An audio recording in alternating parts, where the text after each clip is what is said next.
নমস্কার, আমি Soumya Das, faculty of education centre Malda. প্রিয় ভাই ও বোনেরা, আশা করি তোমরা প্রত্যেকেই খুব ভালো আছো এবং সুস্থ আছো। চলে এসেছি আজকে তোমাদের সাথে একটা নতুন ক্লাস নিয়ে। এর আগের ক্লাসটা যারা দেখেছো বা ভিডিওটা দেখেছো তারা প্রত্যেকেই জানো যে আজ আমরা কি নিয়ে বা কোন টপিক বা কোন ইউনিটের কি বিষয় নিয়ে আলোচনা করব। হ্যাঁ, তোমরা প্রত্যেকে নিশ্চয়ই বুঝতেই পারছো ভিডিওর থাম্বনেল দেখে, আজ কিন্তু আমাদের শেষ ক্লাস। হ্যাঁ, শেষ ক্লাস কেন স্যার? এই তো সবে আমরা থার্ড সেম শুরু করলাম। হ্যাঁ, শেষ ক্লাস বলতে ইউনিট 2 এর আমাদের আজকে শেষ ক্লাস। আমরা এর আগে দুটো ক্লাস করেছি ইউনিট 2 থেকে, যেখানে পুঞ্জিত ক্ষয় এবং হিমবাহের কাজ সম্পর্কে তোমাদের আলোচনা করে দিয়েছিলাম। আজকে আলোচনা করব আমি কাস্ট ভূমিরূপ নিয়ে। এই যে ভৌম জলের কাজ এবং কাস্ট ভূমিরূপ, দেখো আমি অলরেডি বোর্ডের টপিক হিসাবে কিন্তু লিখেই রেখেছি। এটা আমাদের ডে 3 এর ক্লাস, কারণ আগে ডে 1 এ হয়েছিল পুঞ্জিত ক্ষয়, ডে 2 এ হয়েছিল হিমবাহের কাজ, এবং আজকে ডে 3 তে হবে কি ভৌম জলের কাজ এবং যে কাস্ট ভূমিরূপগুলো গঠিত হচ্ছে সেগুলো নিয়ে আমরা আলোচনা করব। তো চলো আর আমরা দেরি করব না। আজকে আমাদের আলোচনার মধ্যে যে বিষয়গুলো রয়েছে তার মধ্যে দেখো আমি ছোট ছোট করে কিছু বিষয় লিখে রেখেছি। আমরা সবার আগে জানবো ভৌম জলের সংজ্ঞা। যেহেতু আমাদের ভৌম জলের কাজ এই কথাটা লেখা রয়েছে টপিকের মধ্যে, সেই জন্য আমরা ভৌম জলের সংজ্ঞা জানবো, ভৌম জলের প্রকারভেদ জানবো, এবং ভূপৃষ্ঠের উপরে যে সমস্ত কাস্ট ভূমিরূপগুলো গঠিত হচ্ছে সেই সম্পর্কিত কিছু ভূমিরূপের নাম জানবো, এবং ভূপৃষ্ঠের নিচে যে সমস্ত ক্ষয়জাত ভূমিরূপ তৈরি হচ্ছে সেগুলো কিছুটা জানবো, এবং কাস্ট অঞ্চলে ভৌম জলের ফলে যেগুলো সঞ্চয়জাত ভূমিরূপ তৈরি হচ্ছে সেগুলো সম্পর্কেও কিছু কিছু জিনিস আমরা জানবো। তাহলে এই হচ্ছে আমাদের আজকে টোটাল ক্লাসের আলোচনা। আমি বলে দিলাম আগামীতে আলোচনাগুলো আস্তে আস্তে কিন্তু তোমাদের সাথে করব। তো বোর্ডে এই কটা জিনিস লিখে রেখেছি মানে এটাই নয় যে এইটুকু পড়লে হয়ে যাবে। এর থেকে অনেক অনেক বেশি জিনিস তোমরা নোটসের মধ্যে পাবে, যেটা তোমাদের পিডিএফ দেওয়া হবে, এবং সেখান থেকে ডাউট ক্লিয়ারিং ক্লাসে আলাদা করে আলোচনা করে দেবো। ইভেন অনেকের মনে হতে পারে যে স্যার ডাউট ক্লিয়ারিং ক্লাসটা কি? হ্যাঁ, ডাউট ক্লিয়ারিং ক্লাস হচ্ছে যেটা গুগল মিটের মাধ্যমে সপ্তাহে 2 দিন করে ক্লাস হয়ে থাকে। হ্যাঁ, ভিডিও ক্লাস তো তোমরা পাচ্ছই, ভিডিও ক্লাসের সাথে সাথে সপ্তাহে 2 দিন করে তোমাদের ভূগোল বিষয় সহ অন্যান্য আরো আমাদের এডুকেশন সেন্টারে যে বিষয়গুলো রয়েছে, যেমন বাংলা, ইংরেজি, ইতিহাস থেকে শুরু করে পলিটিক্যাল সায়েন্স, এডুকেশন, সমাজতত্ত্ব, তারপরে আমাদের সংস্কৃত রয়েছে, এই যে এতগুলো বিষয় রয়েছে, এই এতগুলো বিষয়ের ক্লাস ভিডিও ক্লাসের সাথে সাথে প্রত্যেক সপ্তাহে 2 দিন করে কিন্তু গুগল মিটের ডাউট ক্লিয়ারিং ক্লাসও হয়।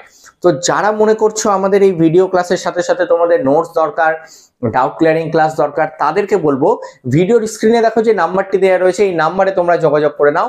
তাহলে তোমরা অলরেডি ডাউট ক্লিয়ারিং ক্লাসগুলো করতে পারবে, কারণ শুরু হয়ে গেছে অলরেডি কিন্তু ডাউট ক্লিয়ারিং ক্লাস অনেক কটা হয়ে গেছে। এমনকি তাই নয়, ইউনিট 1 যেটা আমাদের ছিল, আজকে তো আমরা ইউনিট 2 এর লাস্ট ক্লাস করছি, ইউনিট 1 যেটা ছিল তোমাদের ভূসংস্থান বা মহিসঞ্চরণ মতবাদ বা তত্ত্ব, সেখান থেকে কিন্তু মক টেস্টও হয়ে গেছে। হ্যাঁ, আমরা কিন্তু একদমই পিছিয়ে নেই, আমরা একদম দ্রুত গতিতে থার্ড সেমের যে সিলেবাস সেটা কমপ্লিট করব, যেরকম ভাবে ফার্স্ট এবং সেকেন্ড সেমে করেছিলাম ঠিক টাইমলি সুন্দরভাবে কিন্তু আমাদের প্রত্যেকটা ক্লাস হচ্ছে। তো যারা মনে করছো যে ফার্স্ট সেম সেকেন্ড সেমে যুক্ত হতে পারিনি আমরা ক্লাসে কোনো অসুবিধার জন্য, তাদেরকে বলবো থার্ড সেমের ক্লাস শুরু অলরেডি হয়ে গেছে, বেশ কিছু ক্লাস হয়ে গেছে, যেমন ইউনিট 1 পুরো কমপ্লিট, ইউনিট 1 এর মক টেস্ট পুরো কমপ্লিট, ইউনিট 2 এর দুটো ক্লাস কমপ্লিট, আজকে হচ্ছে 3 নাম্বার ক্লাস এবং লাস্ট ক্লাস ইউনিট 2 এর। কেমন বোঝা গেল? তাহলে এই আমি বিষয়টা বলে দিলাম কাদের জন্য, যারা নতুন রয়েছে আমাদের চ্যানেলে বা যারা আজকে প্রথম এই ভিডিওটা দেখছো তাদের জন্য কিন্তু আমি বিষয়টা বলে দিলাম যে ইউনিট 2 এর ক্লাস অলরেডি চলছে। তো যারা মনে করছে যুক্ত হবে তারা চটপট স্ক্রিনে দেওয়া যে নাম্বার রয়েছে সেখানে ফোন করে বা হোয়াটসঅ্যাপ করে জেনে নাও যে কিভাবে বা কি প্রসেসে তোমরা আমাদের সাথে যুক্ত হবে, সেটা জেনে নেবে। আচ্ছা, এবার আমরা প্রথমেই জানবো হচ্ছে ভৌম জলের সংজ্ঞা। দেখো, ভৌম জলের সংজ্ঞা জানতে গেলে প্রথমে আমাদের দুটো জিনিস মনে রাখতে হবে, একটা হচ্ছে বৃষ্টির জল, আরেকটা হচ্ছে তুষার গলা জল। কি বললাম? একটা হচ্ছে বৃষ্টির জল এবং একটা হচ্ছে তুষার গলা জল।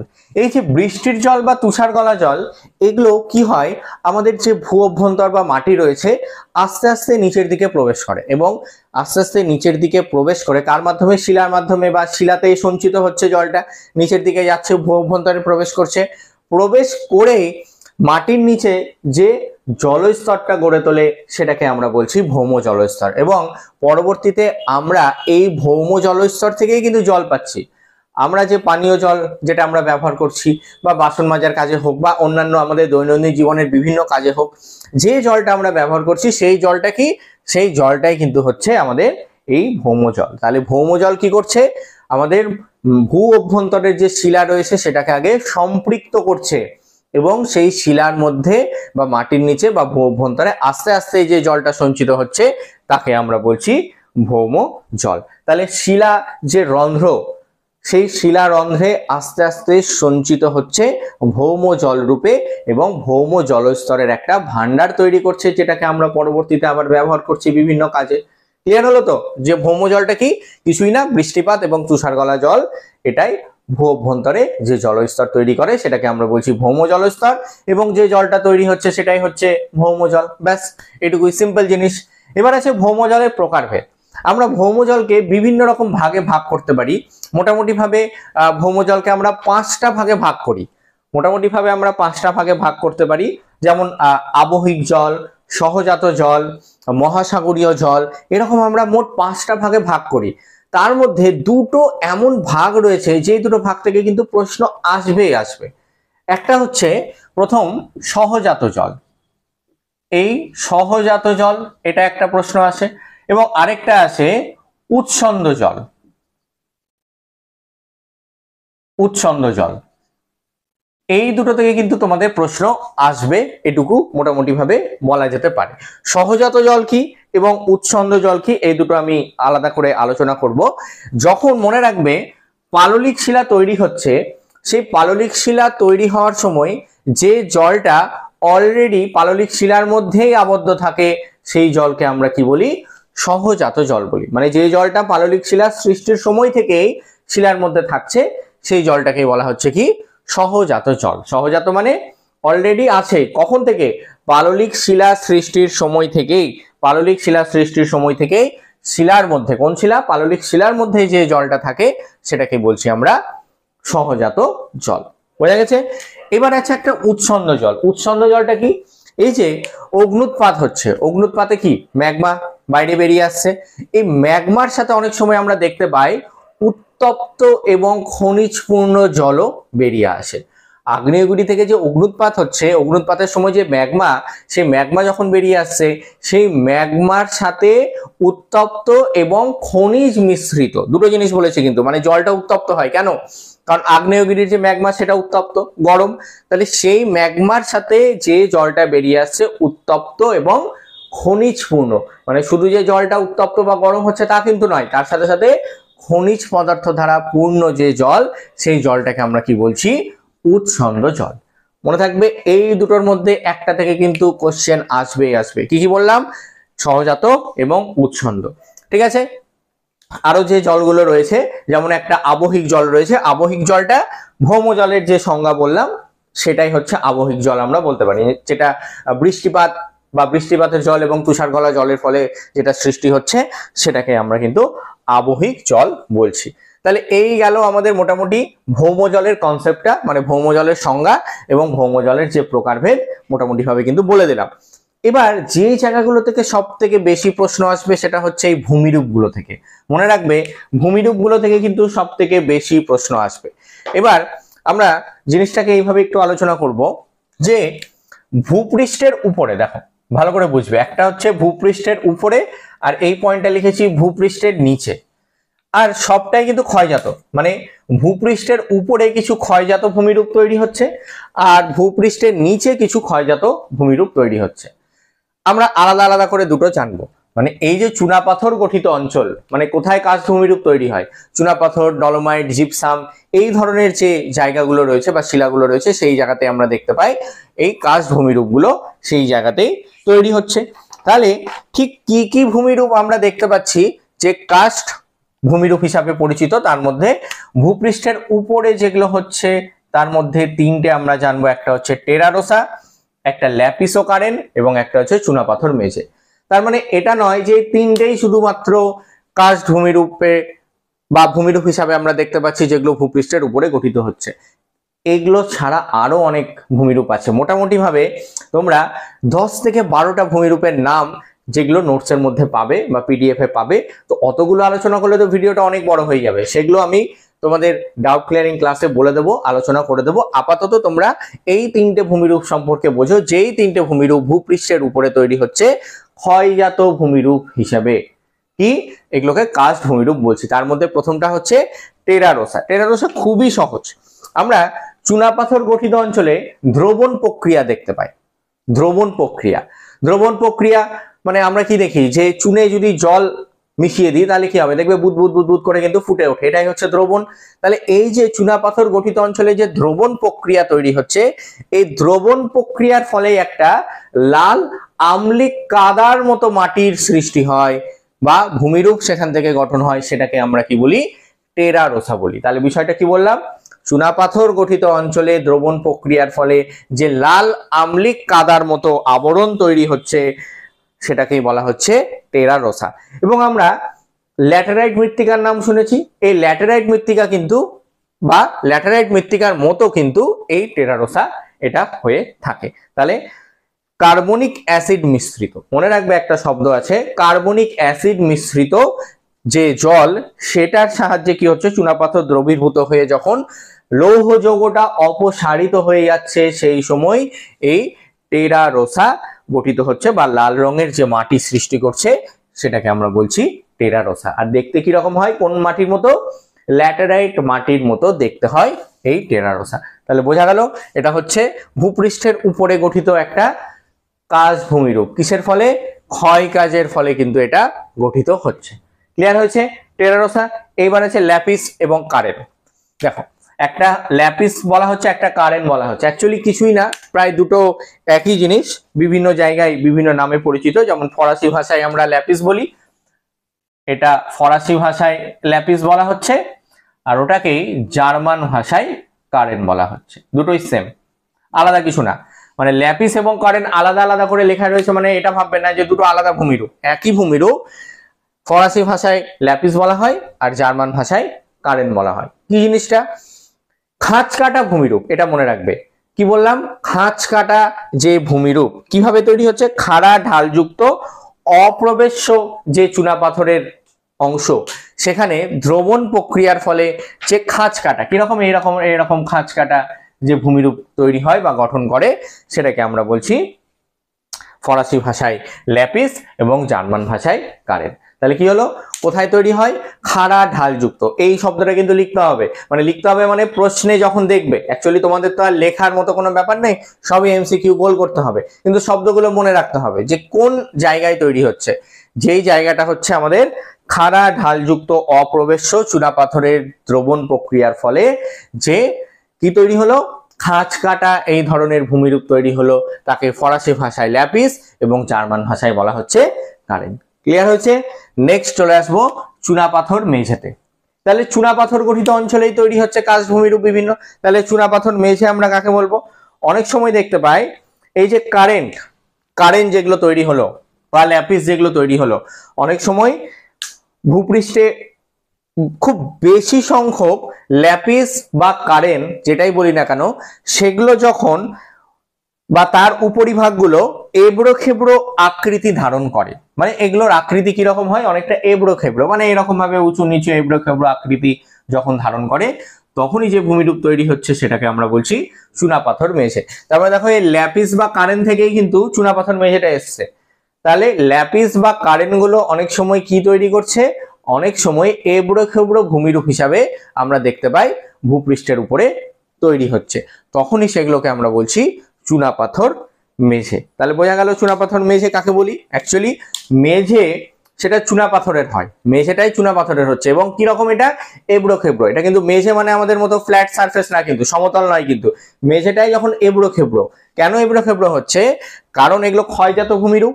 তাহলে ল্যাপিস বা কারেন গুলো যখন ক্ষয় পাচ্ছে, তাহলে এই যে খাঁজ কাটা ভূমিরূপকে আমরা বলছিলাম ল্যাপিস বা কারেন, এগুলো যখন ক্ষয় পাচ্ছে তাহলে কি হবে, এগুলো আরো এবড়ো খেবড়ো হয়ে যাবে, মানে মাথাগুলো এগুলো ক্ষয় পেয়ে যাবে। এরকম এবড়ো খেবড়ো যে ভূমিরূপ তৈরি হচ্ছে ভূপৃষ্ঠের উপরে চুনাপাথর গঠিত অঞ্চলে, তখনই তাকে আমরা বলছি চুনাপাথর মেঝে। বোঝা গেল। এই কটা তাহলে কি বললাম, ভূপৃষ্ঠের উপরে তৈরি হওয়া কিছু কাস্ট ভূমিরূপ। এইবার চলে আসবো আমরা ভূপৃষ্ঠের নিচে গঠিত কিছু ক্ষয়জাত ভূমিরূপ। নিচে আগের গুলো বুঝলাম, টেরারোসা, ল্যাপিস কারেন্ট, চুনাপাথর মেঝে সবগুলো ছিল ভূপৃষ্ঠের উপরে। এবার দেখবো ভূপৃষ্ঠের নিচে কি কি ভূমিরূপ তৈরি হচ্ছে। হ্যাঁ, ভূপৃষ্ঠের নিচেও কিছু ভূমিরূপ তৈরি হতে পারে, তার মধ্যে একটা হচ্ছে সিঙ্কহোল। তাহলে সিঙ্কহোল কি? এটাও কার্স্ট অঞ্চলে মনে রাখবে, দ্রবণ প্রক্রিয়া যেহেতু বিশেষ কার্যশীল বা বিশেষভাবে কাজ করে, সেই জন্য আমরা প্রত্যেকটাতেই মোটামুটি একটা জিনিস কমন পাবো, সেটা হচ্ছে কার্স্ট অঞ্চলে দ্রবণ প্রক্রিয়া। তাহলে কার্স্ট অঞ্চলে দ্রবণ প্রক্রিয়ার ফলে যে ফাদল আকৃতির বা ফানেল আকৃতির একটা ভূমিরূপ তৈরি হচ্ছে। কি বললাম? ফানেল আকৃতির বা ফাদল আকৃতির যে ভূমিরূপ তৈরি হচ্ছে, যেটা অবনত এবং উন্মুক্ত। উন্মুক্ত মানে খোলা, আর অবনত মানে এটা কিন্তু মানে খুব বেশি যে ডিপ তা না, মোটামুটি ভাবে 10 থেকে 30 মিটার পর্যন্ত এর গভীরতা হয়। এরকম অবনত উন্মুক্ত যে ভূমিরূপ মানে খোলা ভূমিরূপ তৈরি হয়, সেটাকে আমরা বলছি কি? সিঙ্ক হোল বলছি। হোল মানে হচ্ছে গর্ত, হোল মানে এখানে বোঝানো হয়েছে গর্ত। তাহলে কি রকম গর্ত? উন্মুক্ত মানে খোলা, অবনত। কেন অবনত? কারণ গভীরতা হচ্ছে 10 থেকে প্রায় 30 মিটার মতো হয়ে থাকে। এটাকে আমরা কি বলছি? এটাকেই বলছি আমরা সিঙ্ক হোল। এবার সিঙ্কহোলের সাথেই রিলেটেড হচ্ছে সোয়ালো হোল।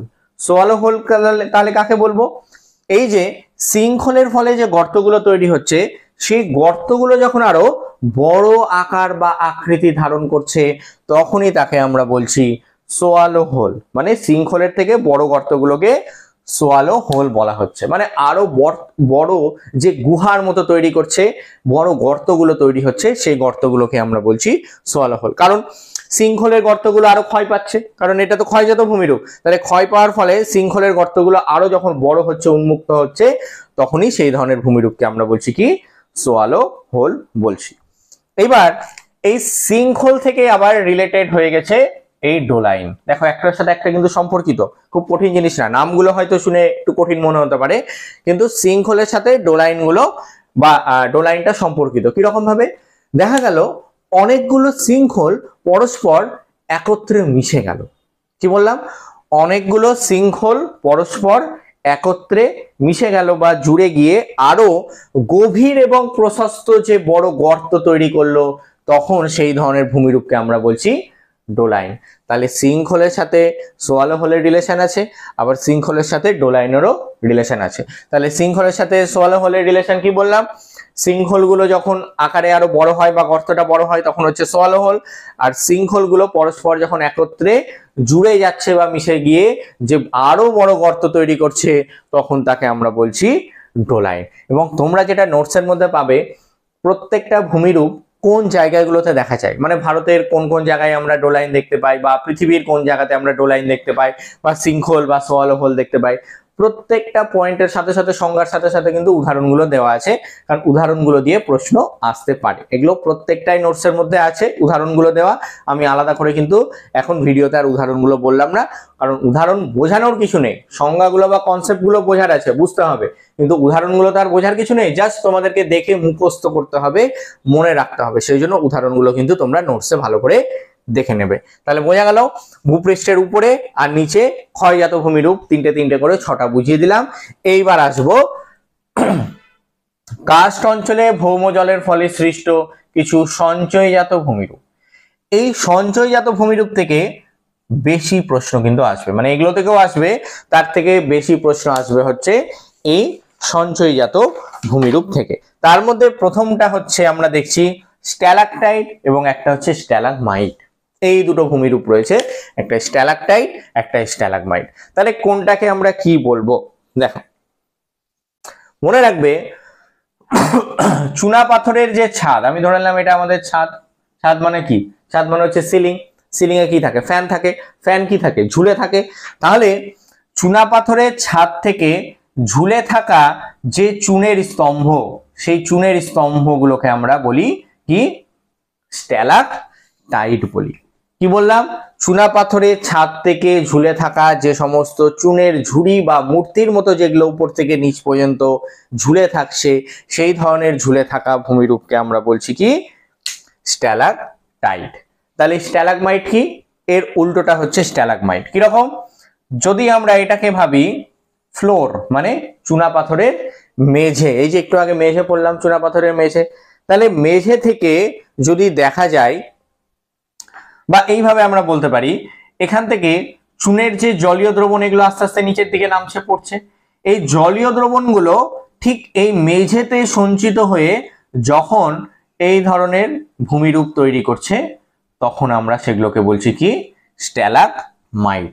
তাহলে স্ট্যালাকটাইটটা কি উপর থেকে ঝুলে থাকবে, কি স্ট্যালাকটাইট উপর থেকে মানে কোথা থেকে, চূড়া পাথরের গুহার যে ছাদ সেই ছাদ থেকে যখন চুনের ঝুড়িগুলো উপরের দিক থেকে নিচের দিকে ঝুলে থাকছে সেই ঝুলে থাকা ভূমিরূপকে আমরা বলছি স্ট্যালাকটাইট।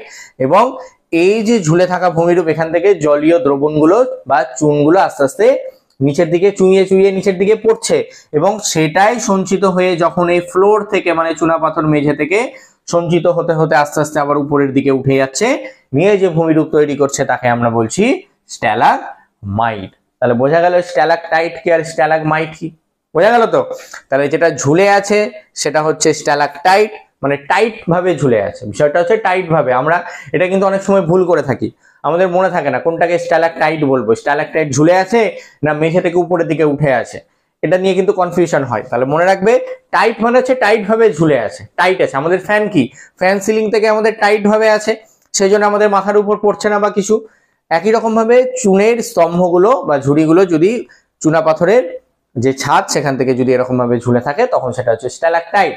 আর এই যে ঝুলে থাকা যে অংশ সেখান থেকেই যখন জলীয় দ্রবণগুলো চুইয়ে চুইয়ে আস্তে আস্তে বা চুনের ফোঁটাগুলো নিচে পড়ছে মানে ফ্লোরে পড়ছে, মেঝেতে পড়ছে, চুনা পাথর মেঝেতে, তখনই এগুলো সঞ্চিত হয়ে জলীয় দ্রবণগুলো সঞ্চিত হয়ে যে ভূমিরূপ তৈরি করছে তখন তাকে আমরা বলছি স্ট্যালাগমাইট। বোঝা গেল। এবার যদি দেখা যায় এই স্ট্যালাকটাইট এবং স্ট্যালাগমাইট দুটোই একসাথে জোড়া লেগে গেল, মানে উপর থেকে নামলো স্ট্যালাকটাইট আর নিচ থেকে উপরে উঠলো স্ট্যালাগমাইট, তখন কি হবে, তখন দুটো একসাথে জুড়ে গিয়ে যে ভূমিরূপ তৈরি করবে তাকে আমরা বলবো স্তম্ভ বা পিলার। মনে রাখবে পিলার আমরা দেখি না, পিলার কি, পিলার মেঝে থেকে একদম উপরের ছাদ পর্যন্ত জোড়া লেগে থাকে না, ফাঁক থাকে কি কোনো জায়গায়, পিলারের কোনো জায়গায় কি ফাঁক থাকে, থাকে না। তাহলে একদম মেঝে থেকে দেখবে পিলার একদম ছাদ পর্যন্ত পুরোটাই এইরকম ভাবে উল্লম্ব ভাবে সমানভাবে বা সোজাভাবে আছে। এইরকম যদি আমরা ভূমিরূপ গুহার মধ্যে দেখতে পাই বা কাস্ট অঞ্চলে দেখতে পাই তখন সেটাকে বলবো স্তম্ভ বা কি পিলার বলছি। একই জিনিস কখন তৈরি হবে, যখন স্ট্যালাকটাইট এবং স্ট্যালাগমাইট একত্রে যুক্ত হয়ে যাবে, উপর থেকেও ঝুলছে আর নিচ থেকেও উপরের দিকে উঠছে। তাহলে কি হলো, একটা উপর থেকে ঝুললো, একটা নিচ থেকে আস্তে আস্তে উপরের দিকে উঠছে, নিয়ে এক জায়গায় জোড়া লেগে যাচ্ছে, জোড়া লেগে একটা স্তম্ভ তৈরি করছে, সেটাকে বলা হচ্ছে স্তম্ভ বা পিলার। তাহলে আরেকটা এক্সট্রা বলে দিলাম, অ্যাকচুয়ালি লিখেছিলাম আমি শুধু স্ট্যালাকটাইট আর স্ট্যালাগমাইট, কিন্তু বলার সময় বলে দিলাম কিন্তু বেশি। আরো একটা বলে দিচ্ছি বোনাস, আরো একটা এক্সট্রা বলে দিচ্ছি কি, সেটাকে আমরা বলবো হেলিকটাইট। হেলিকটাইটটা কি, হেলিকটাইট হচ্ছে যদি দেখা যায় এই চুনের স্তম্ভগুলো এরকম ভাবে হেলে অবস্থান করছে, হেলে বা তির্যক ভাবে বা কোন আকারে তৈরি হয়েছে, তখন সেই ধরনের ভূমিরূপকে আমরা বলবো হেলিকটাইট। মানে মনে রাখার সুবিধার জন্য যেগুলো হেলে অবস্থান করছে, একদিকে সোজাও নেই, মানে যখন উপর থেকে নিচে নামছে তখন সোজা ভাবেও নেই, আবার যখন নিচ থেকে উপরে উঠছে তখন ওটাও সোজা ভাবে নেই, এরকম ভাবে বেঁকে বা হেলে অবস্থান করছে, এই ধরনের ভূমিরূপকে আমরা বলছি হেলিকটাইট। তাহলে কিন্তু আমি ভূপৃষ্ঠের নিচে সঞ্চিত ভূমিরূপ বললাম, ভূপৃষ্ঠের উপরে বললাম, এবং কার্স্ট অঞ্চলে ভৌমজলের ফলে সৃষ্ট কিছু সঞ্চয়জাত ভূমিরূপও উদাহরণ সহকারে, মানে তোমরা নোটসে উদাহরণগুলো দেখবে, আমি সংজ্ঞা বলে দিলাম, আর উদাহরণগুলো নোটসের মধ্যে কিন্তু ভালো করে দেখে নেবে। তাহলে এই মোটামুটি আমি কিন্তু অনেক কটা ভূমিরূপ আলোচনা করে দিলাম কাস্ট অঞ্চলে যেগুলো গঠিত হচ্ছে। এর বাদে এক্সট্রা যে ভূমিরূপগুলো আছে সেগুলো কিন্তু তোমরা নোটসের মধ্যে পেয়ে যাবে, তখন আমি আলাদা করে ডাউট ক্লিয়ারিং ক্লাসে বলে দেবো। প্রত্যেকে বুঝতে পারলে কিনা সমস্তটা অবশ্যই ভিডিওর কমেন্ট বক্সে কিন্তু কমেন্টস করে জানাবে, কেমন লাগলো ভিডিওটা সেটাও জানাবে, এবং তোমাদের পরিচিত বন্ধু বান্ধব যারা থার্ড সেমে পড়ছে তাদের সাথে এই ভিডিও লিঙ্কটা একটু শেয়ার করে দিও, যাতে তারাও এই ভৌমজলের কাজ এবং কাস্ট ভূমিরূপ সম্পর্কে ভালো করে জানতে পারে বা বুঝতে পারে। তো চলো আজকের মতো এখানে শেষ করব। এর পরে ক্লাস কি হবে সেটা আজকে অ্যানাউন্সমেন্ট করে রাখছি। কি হবে, আমরা কিন্তু এরপরে ইউনিট 2 শেষ করলাম, তো 3টা আমরা পরে পড়বো। আমরা চলে যাব ইউনিট 4-এ। কোন চ্যাপ্টার রয়েছে ইউনিট 4? কমেন্টস করে জানাও। আমি বলবো না, কমেন্টস করে জানাও ইউনিট 4 কি রয়েছে। আমি বলছি না, আমি শুধু অ্যানাউন্সমেন্ট করে রাখলাম ইউনিট 4 আলোচনা বা ইউনিট 4 এর ভিডিও আসবে সামনের সপ্তাহে। তোমরা কমেন্টস করে জানাবে যে ইউনিট 4 কি রয়েছে প্রাকৃতিক ভূগোলের পার্টে, মানে পার্ট এ তে প্রাকৃতিক ভূগোলে ইউনিট 4 কি রয়েছে সেই ইউনিটের নামটা অবশ্যই ভিডিওর কমেন্ট বক্সে কমেন্টস করে জানাবে। তাহলে আজকের মতো শেষ করলাম এখানে। সবাই ভালো থেকো, সুস্থ থেকো, ধন্যবাদ সবাইকে।